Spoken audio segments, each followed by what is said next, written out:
About this love.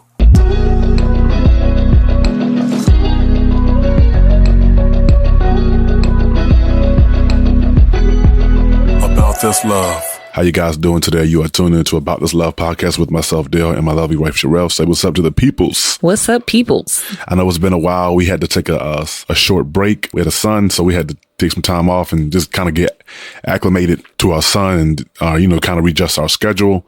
For all you guys out there who have children, I know you understand. But without further ado, I don't want to go on a tangent all day about why we were absent. We are back now in the building, so that's all that matters. We are back. Well, technically, we've always been in the building because we record this from home. Whatever. I know we're late with the third round of the stimulus check coming in, and me and my wife. For some people, yeah. I mean, I think most people would have. A lot of people have not gotten it. Oh well, if you ain't got it by now, you're probably not gonna get it. Trust us, we know. If you ain't got it by now, you probably just get it when you file your taxes for next year. Yeah, consult with like your nearest, tax consultant. Is that what they call it? Tax consultants? Or a tax person, yeah. Tax advisor, whoever's doing your taxes, definitely consult with a professional on that. But one of the things that my wife, she kept showing me all throughout the third round of the stimulus check, she kept showing me memes of basically people just, in my opinion, just being like very irresponsible. And a lot of people were posting memes about what they're going to do with the money. A lot of it was not a lot of it, but some people were just blowing it. I'm not coming off like I'm judging anybody, but I just feel like it's very irresponsible in times where people, our nation is at a really economically challenging times for a lot of people, people to be posting posts on social media about them blowing the stimulus check. While some of it was funny, a lot of it was also sad because of the mentality. Me and my wife, we just began to talk about the mentality of people, and one of the things that we talked about was, why wouldn't you take the money and save it instead of just, basically just squandering it? And so that's one of the conversations that we had. And from there, it kind of led to us talking about, our marriage and finances. And, and my wife was like, well, what should we do with the money if something comes up, in the future? We want to be able to take care of that need, should something arise. So I felt like, our responsibility to be responsible and a good steward of the money and not just squander it on whatever we wanted and things like that. I think it's a couple of conversations that come up when you talk about just receiving any type of, I don't want to say additional finances because it's or income. Yeah, it's not ever really additional when you're already at a deficit, Yeah. It's a need because you think about tax season. This conversation happens every year around tax season.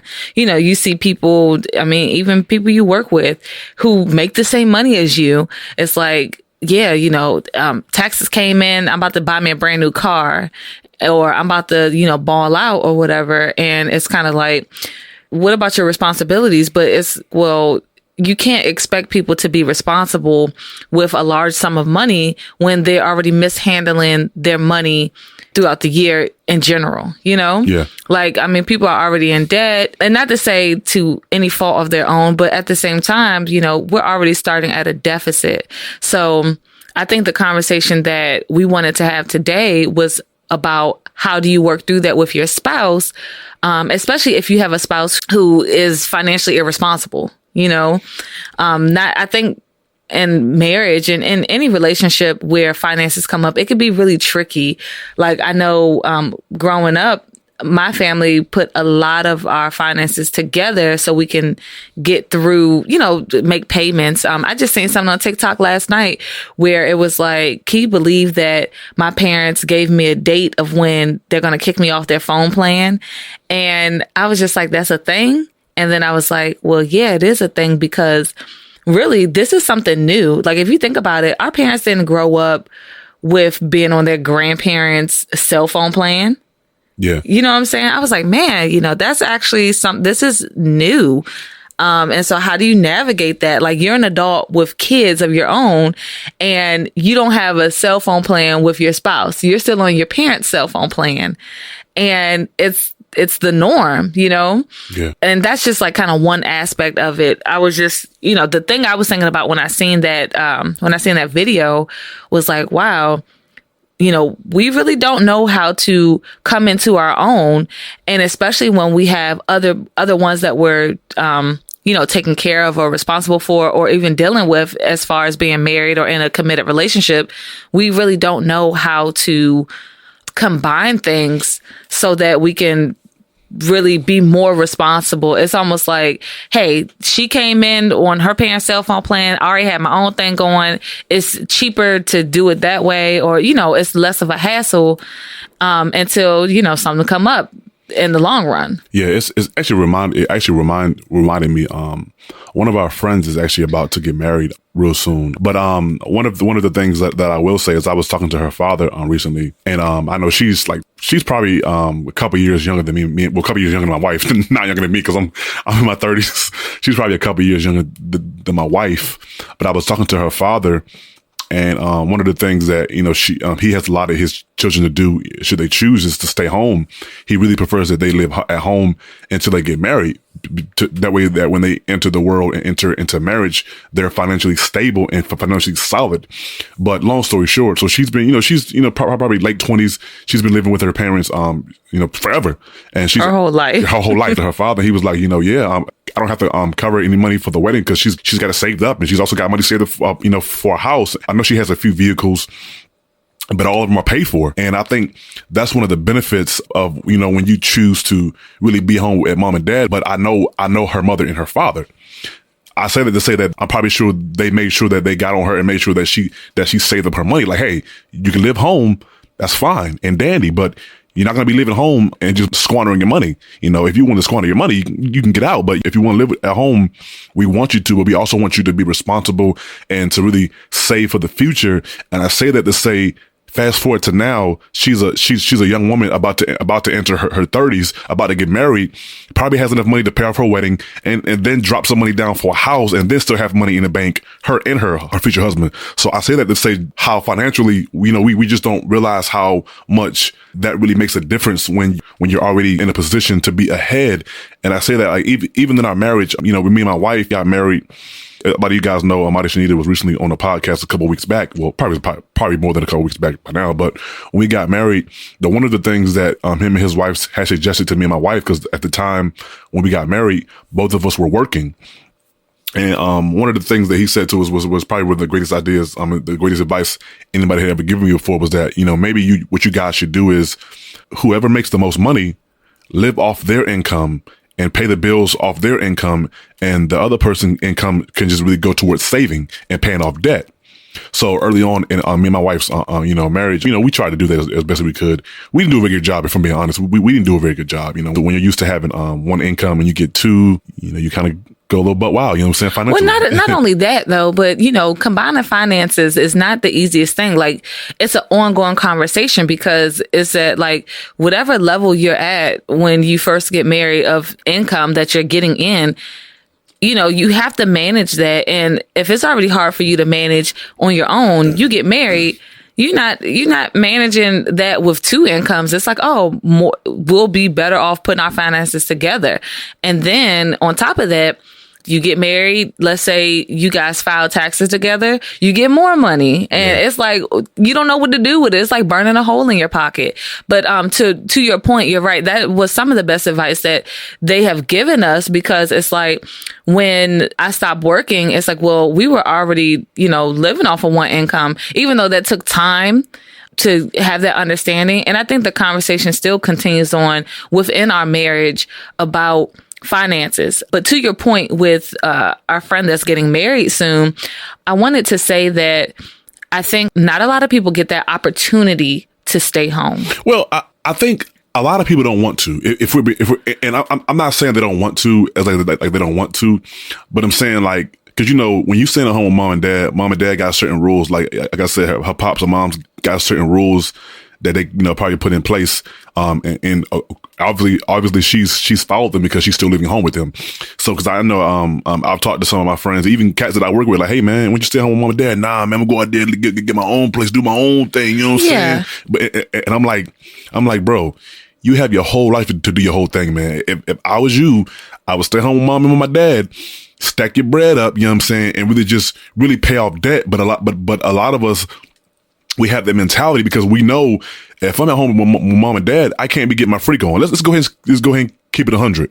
If I'm at home with mom and dad, I can't be having dudes and girls come up in the house all time of night, or have my friends and them in the house be drinking and throwing parties. Nah, mom and dad ain't going for that. Well, can I just say this? As somebody who moved out at 19, you quickly realize that you don't want to do that anyways, because people don't care about your stuff.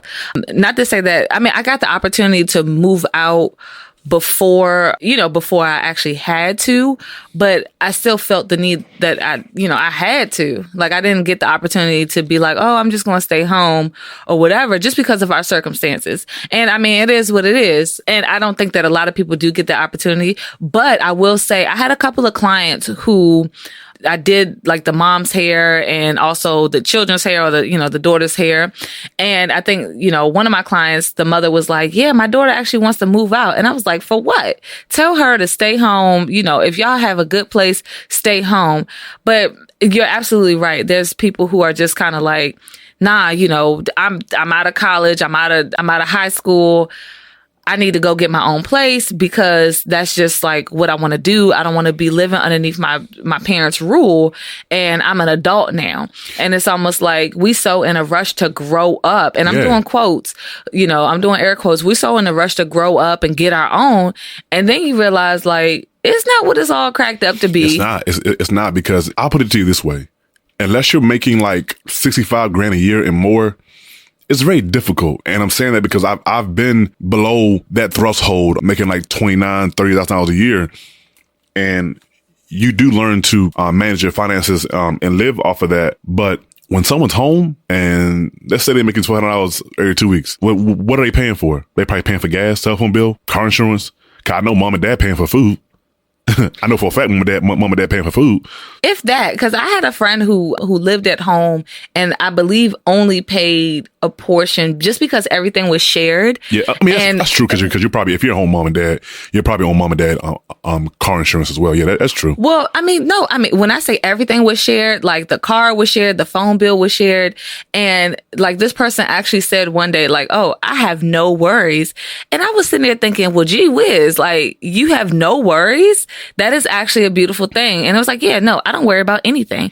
And, if I'm honest, I was really jealous to hear that, because I was just like, shoot, you have no worries. But I will say it was a wake up call for this person when I think it was years down the road, like my friend finally got a car and was like freaking out about auto insurance. And I just kind of laughed because I didn't know what to say. I didn't empathize. I will say that I didn't empathize because I went back to that time where I was just kind of having my jealousy moment, my envious moment. And I was just like, oh man, yeah, you had no worries, but wake up call. Like, this is the real world. You complain about auto insurance, but I have a whole child. I have a place to manage. I'm my own business owner. Like, I'm an entrepreneur, and I have all these different things that I'm juggling. And you sitting here crying about auto insurance. So, I could have been better at empathizing, saying like, yeah, that's the reality, you want to have your own vehicle, blah, blah. But I didn't. And I couldn't because I had been, juggling so much for so long. And if I'm honest, I did want to be in a place. I wish I could have been in a place where I could say, even before having a child, I wish I could have been in a situation where I could say, yeah, I have no worries, because that's what it is. Sorry, what were you going to say? No, I was just going to say, that, now that, we're 5 years into marriage, we're financially responsible. But I feel like, I remember a time before we got married, my wife, she was crying because I think she said we had like 24 cents in your account or something. No, the ATM we both were broke. No, the ATM stole my money. Okay, that's right. The ATM stole my money. But you got it back though, man. No, I told her she was going to get it back. It was the federal, so yeah, you'll get it back. No, what ended up happening was that because the apartment that I was in at the time, and once again, not being able to have anyone to really fall back on, the HVAC broke in my apartment, and the apartment was like being real cruddy with trying to fix it. But luckily I was documenting my communication with them and how I've been reaching out to them to fix it, because my bill was like $500 a month. And remember, it was before we got married. And I kept telling you, it was a situation where you were telling me to move to a cheaper apartment. But I was like, no, I like where I live. We've given people that advice before in the past. Man. Yeah, but realistically, like, people are afraid to just try to make that sacrifice. And then you think, well, cheaper, then that means ghetto. Then that means, I can't provide this or that, or I'm living in a real questionable area. So I had to weigh those things out. So I'm paying this higher premium for rent to live in a certain area, which I thought was a better fit area. And then also too, then I'm getting this $500 electric bill every month from BG&E. And luckily it got reconciled where I was able to break the lease, because it was just one thing after another. My apartment flooded, and these things I was not financially prepared. On top of that, you and I were preparing to get married. And so, that was hectic as well. That was so hectic. And when I say I tried to DIY as much as possible, I told everyone, and I'm not ashamed. I got my dress off of Amazon for $60. And sold it for a couple $100. And sold that joint for a couple $100. Yeah. Basically, you do what you have to do. And not to say that, I want to speak to this, the Lord was my provision. But at the same time, because I think a lot of people get it kind of confused where they're like, well, the Lord's my provision. I don't have to save. I don't have to prepare. And it's no, if the Lord puts on your heart to prepare for something or to start saving towards a thing and you don't know what it is, but, start to prepare yourself, then do it. I'm just here giving my testimony just about how I did not do it. Several times the Lord has put on my heart to start to save, to start to prepare, and I did not do it.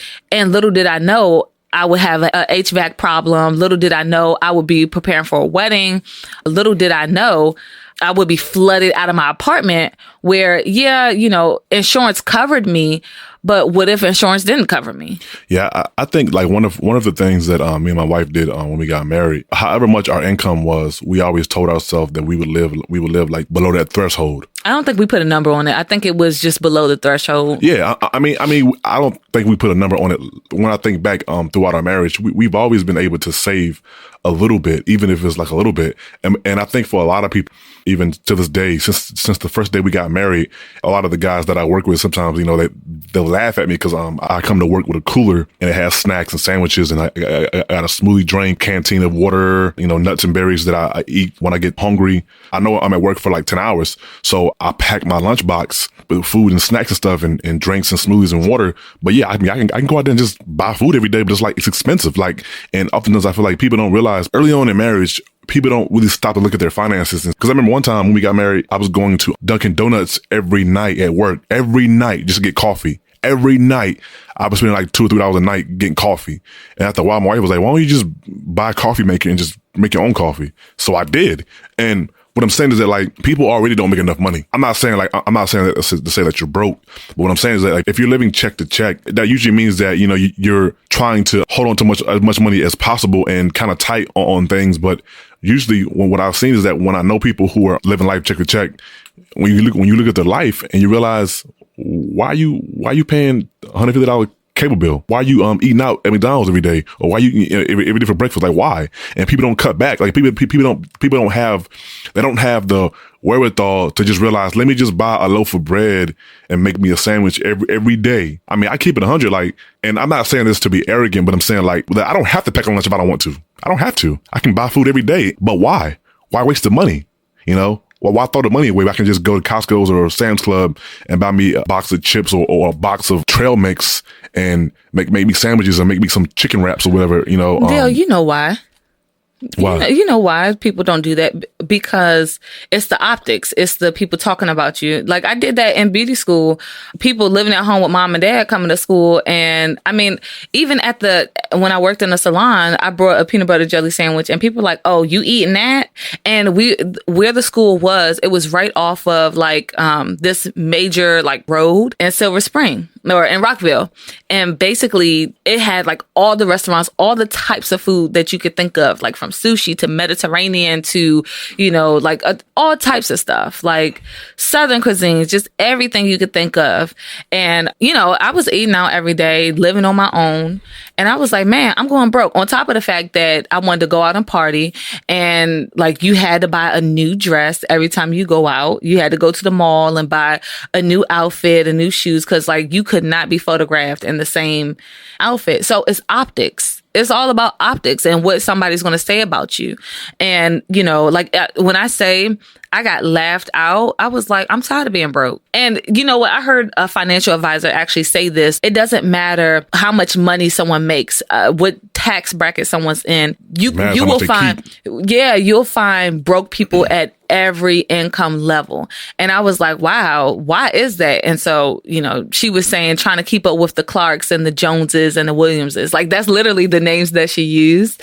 And I was just kind of like, oh, we trying to keep up with all of them. I mean, and basically it's the appearances. You know what I'm saying? It's the optics. It's all about the optics of like, well, yeah, I drive a Tesla, but I'm car poor, or I got this big old home, but I'm house poor. Yeah. You know, and I mean, we see it, like I said, like you see it at every income level.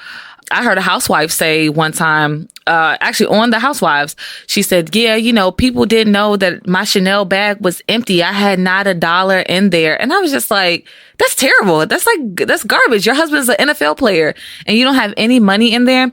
And really, it's just, you find broke people doing that. It's interesting because I watch a podcast, I Am Athlete, some of the ex-football players who retired. And one of them up there that most people might be familiar with is Chad Ochocinco. And it's funny because even now he's a millionaire. Well, he talked about how he drives around in a Honda minivan, and people on the show were like, "Man, quit playing, yo. Why are you joking?" He was like, "No, I'm serious." He was like, "I drive around in a Honda minivan," and he was like, "Yeah." He was like, "When I was in the NFL, he was like, I bought fake jewelry," and it was like, "Man, Willie," he said, "Man," he was like, from a photo or from a distance, or even if you see me in person, you may not know that the jewelry is fake.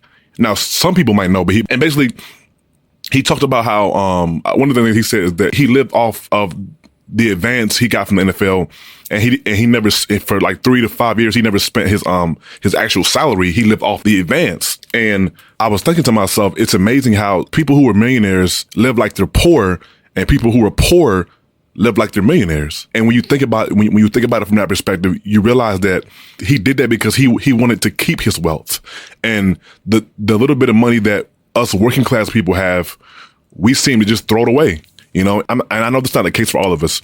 I also want to say that I also know that there are people who, you know, are out there, you know, working very hard to pay their bills and to manage their lifestyles. Because I know, you know, my mother was one living from check to check. So I understand that there's also people out there that really are, you know, living that way. And it's really a struggle. So I'm not trying to minimize that in any form or fashion, but I also know that there's people out there who are living from check to check.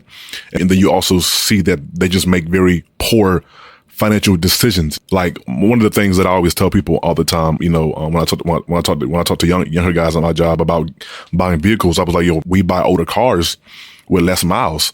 And I was like, I do that because, one, it's cheap. And two, because the miles are low, I know I'll get, you know, probably at least 5-6 years out of the vehicle, which is really all I need, you know, and then I buy another one that's used. But everything that I do is about keeping more money in my pocket. And I always say I'm driving a car to work. And besides that, I'm not in the car. I don't want to spend 20, 30, 40 grand for a car. And on top of that, a lot of cars depreciate. No, all cars. Well, not yeah, a lot of cars. All cars depreciate. Like, as soon as it leave a lot. Yeah, it depreciates. I was talking to a guy last week, just to give you a prime example, telling me he makes like $19 an hour. This is my point. His dad told me that his car is like 40 grand, but he says he paid half of it off, and he was thinking about refinancing it. And I remember listening to him, and I was like, man, like, you know, you pay 40 grand for a car? And just thinking about it, I'm like, man, like, people just really, you know, out here in debt. And because he said himself, he said, man, you know, I'll be glad when I get out of this debt. And he has a few other vehicles as well, all luxury vehicles. Just when I think about the vehicles that he drive and his income, I'm like, it doesn't really add up. It don't add up. But that's my point. People are out here driving vehicles that are like 40 grand, and they may not even make that in a year. Okay, so 2 things I wanted to mention. I think, one, the idea is as long as I can work, I can pay it off. As long as I can, as long as I have something coming in, which we foresee it as like us never getting hurt, us never like having a sick day, taking a vacation. You know, it's like, where do you want to spend your life doing? You want to spend your life working to pay off this just so somebody can say, man, that's a nice car. Like, so, I mean, because it sounds very Dave Ramsey, right? And for those of you who don't know, Dave Ramsey He's on YouTube, and I believe he's also on radio and on maybe a televised. I forget. I don't know what channel. He's on YouTube. you can definitely find him on YouTube. Yeah, you can find him on YouTube. But he talks about finances, and so I think I got into Dave Ramsey about 3 years ago, just listening to some of the advice, and I feel like he gives very basic advice, and it's almost like as far as finances is concerned, and I think it's more so when you kind of really weigh what he's saying. It's like, well, it's really common. It's not common sense, Dale. Okay, what I'm saying is, it's common sense. It's common sense in the aspect of, if you make $35,000 a year, your car shouldn't be 45, 50 grand a year. But that's not common sense. I'm sorry, not your car, but your car, not a year, but your car shouldn't be 35, 40 grand. And he says that. He tells people all the time, like, well, take your car back to the dealership. You'll probably take a shot on your credit and buy a bucket. But people are all about the optics. Like, oh man, look at him. He pulled up and we were at work and they were asking about overtime. I said, nah, I'm fine. And some of the guys on my job was like, Skinner, you just had a new baby. You don't want the overtime? I said, man, trust me. Me and my wife we are fine. I was like, we are fine. I was like, I don't need no overtime money. I was like, when I do work it, it's keep 100, me just to use it to buy something that I want, or my wife does something that she want, but it's not going to take to our life because I don't live off overtime. But it's like, for a lot of guys, they have to work the overtime to even put them back, you say, put them back in the positive. You know what I'm saying? And I'm not that, break even. Yeah, they even break even, but I'm not, that's not how I live my life, I don't live my life that way, Yes, the overtime, but also you wonder why people make certain decisions that they make. Now, the second point I wanted to make was just, how does that play into a marriage or a relationship that you are taken seriously and you want to go to the next step? How someone handles their finances, and why this conversation is an important one. It's a continuous one. I was thinking just about how you mentioned I was about to say Ocho Cinco. I think you're going to say Oklahoma, like Oklahoma. I don't know what I was going to say. You mentioned Oklahoma. Look, mom brain. Ocho Cinco. And I think about like some of the women that he's dated in the past, and just how you never know how that will play into your relationship until you're with them or until you engage a person. But two things. I remember hearing this one guy giving advice to his daughter. I forget where I was watching. It's probably YouTube somewhere. And so he was like, if you see a young man with a nice car, he cannot afford to be with you. And I was just like, what type of craziness is that? And I mean, I've never heard my father say that to me, right? I don't always agree with that. Just listen. This is why he said it, though. He was like, a young guy with a really nice car cannot afford to be with you, typically because he is putting all that money into the appearance of keeping up that car. And, it takes money to keep those rims nice. It takes money to keep the paint job up to snuff. It takes money to keep like the interior nice or have the latest, whatever. I get why you're saying that you wouldn't agree with that because, some people actually do save and, that's probably their one thing that they're buying. You know what I'm saying? Yeah. But that's why the father was saying that. But back to Ocho Cinco. You think about the type of woman that he's probably dated and that has been attracted to him because of his status, because of his name. They know that he plays football and they probably think that he goes to the club and ball out or whatever. But it's like he's actually, to my surprise, he's real financially real reserved. He's real I was thinking about the word frugal, but he's not frugal. He's that is frugal. That's frugality. Okay. Yeah, you're right, frugal. I was thinking about the other word. In my mind I was thinking frugal was like when you blow money, but no, I'm tripping. Yeah, he's real frugal with money. To my surprise, he talks about just how a real flashy person. And he was like, if you see me driving a real expensive car, it's because a sponsor gave it to me to drive. And I was like, oh man, that's crazy. But it's like one of the initial reasons why we moved to Baltimore because the cost of living is very affordable. Before I moved to Baltimore, I was living in Northern Virginia, which for those who are in the DMV area, you already know off the break, it's very expensive. My wife was living, close to the DC, and again, very expensive. Put it to you this way. The price my wife was paying for a 1-bedroom apartment living close to DC, we were paying less than that to rent, was it a 3-bedroom, 2-bathroom townhouse in Baltimore County. We were paying less than what she was paying for a 1-bedroom apartment. We were paying less than that for a whole house in Baltimore County. That's how expensive it is to live near the DC Virginia area. It is extremely expensive. Northern Virginia is expensive. So one of the reasons why we moved to Baltimore was because the housing and apartments are very inexpensive. And I know a lot of people are like, oh man, you live in Baltimore. I'm like, dude, my first apartment that I lived in, my wife would tell you, was a duplex, 2-bedroom. Was it? No, it was 1 bathroom. Yeah, 2-bedroom, 1 bathroom, $750 a month. And I think the only thing I had to pay was BG&E. That was it. If I'm honest, I did not want to move into that duplex. Why not? Well, because it's Baltimore. I didn't want to move to Baltimore.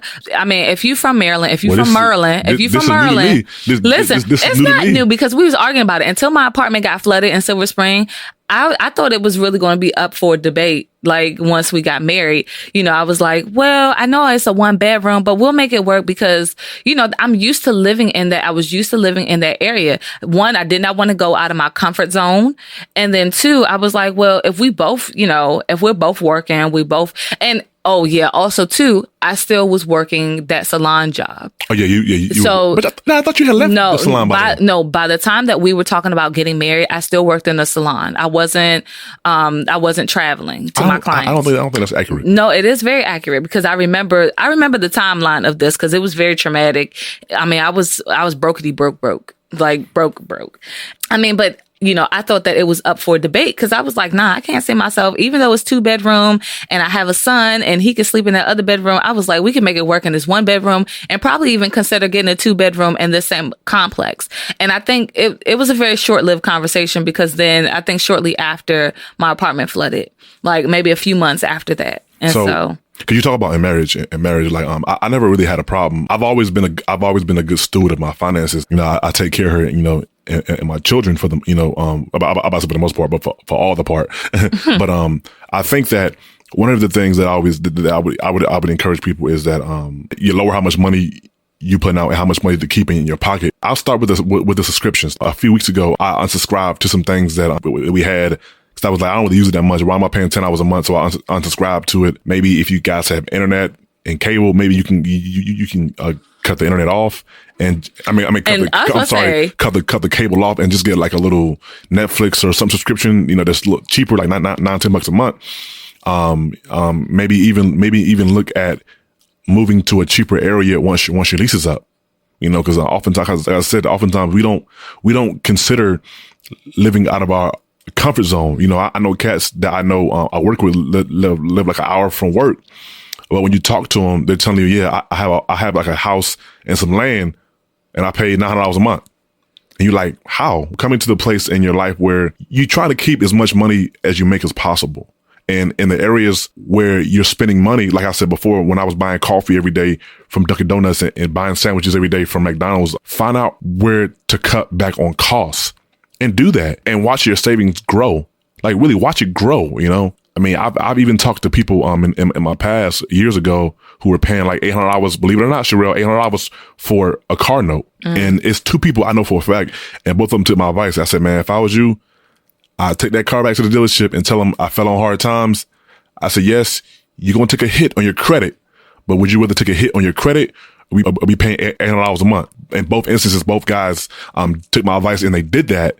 And got used vehicles, so that's just some practical things that I could give you that me and my wife did. And I guess she'll add some. To say, yeah, she'll add some things too. That's what you've done. I mean, we've agreed. She'll add some things to those things. But I think what I did just coming into marriage, I cut back on like some of the luxury items. I mean, I may pick that back up like later in life, but for right now, I definitely cut back on luxury items, like maybe doing my nails at home for a while and every once in a while I've gone out to get my nails done.